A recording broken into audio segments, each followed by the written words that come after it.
Nung nakaraan pa tong video, bali ngayon ko lang naisipan i-voiceover.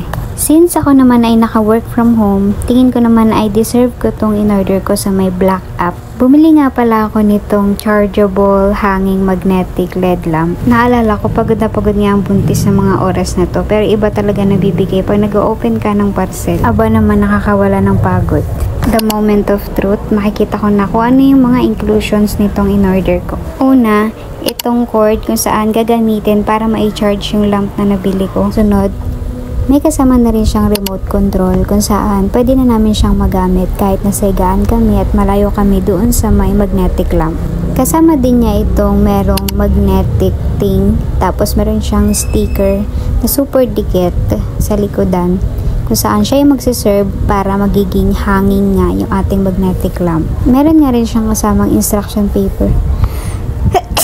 Sorry, na-atching ako. Bali, instruction ng paper, pwede siyang mag-serve as guide kung paano ko i-assemble itong magnetic lamp. Andito na nga ako sa pinaka-exciting na part kung saan makikita ko na nga yung mismong LED lamp na nabili ko. Akala ko nga nung una, by the use of remote lang siya magagamit. Pero upon looking sa lahat ng gilid niya, eto at meron palang pindutan para sa pag-on and off itong lamp. O diba, kitang-kita ang pagkamangha ng buong pagkatao ko dito. So, sobrang excited ko nga, hindi ko na totally na-explore kung ano yung mga pindutan pa dito sa may mismong magnetic LED lamp. Bali, may pindutan nga siya kung saan pwede ka mamili sa tatlong kulay. Meron siyang white, meron siyang warm light, tapos meron ding natural light. Kapag naman pinress mo siya ng ilang seconds, lalakas yung brightness niya. Tapos kapag binitawan mo and then pinress mo ulit ng ilang seconds, pababa naman yung brightness niya or pahina. Nalagay ko na nga rin yung battery ng remote dito. Tapos ayan, tinry ko na siyang gamitin. Yung unang ilaw, ayan yung white. Tapos yung pangalawa, ayan naman yung warm light. Tapos yung pangatlo, ayan naman yung natural light. Super nice talaga to kasi ang lakas-lakas niya. Kita naman sa expression ng mata ko dyan. Nasilaw na silaw ang buong pagkatao ko. Feeling ko nga kukunin ako ni Lord sa sobrang liwanag. Hala, hindi.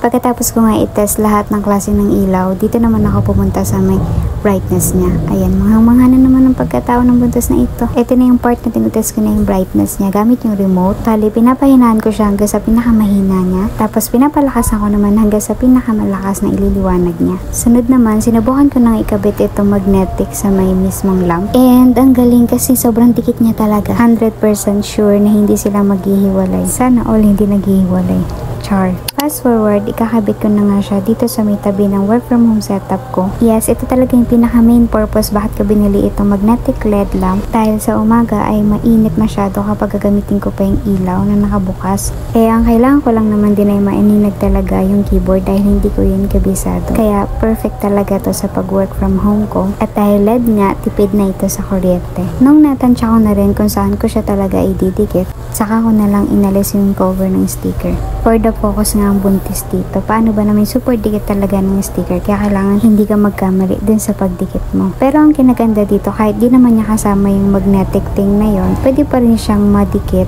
or magamit sa ibang place. Basta may bakal, dahil ito ay magnetic LED lamp ka, didikit siya. Kagaya nito, nasubukan ko siya sa may lababo namin. Nasubukan ko din siya sa may vanity mirror. Pati na rin sa may bed frame namin since made of bakal naman yan. Na-adjust nga rin pala ito. Pwedeng paangat or pwede naman din pababa. Depende kung saang part mo gustong itutok yung mismong liwanag. Aside nga pala sa magagamit ko siya pang work from home, ito at magsisilbi din siyang lamp namin sa gabi. Kasi ito talaga yung ginagamit namin gabi-gabi para may liwanag naman ng kaunti. Pero ngayon, dahil meron na akong biniling LED lamp, ay perfect na ito.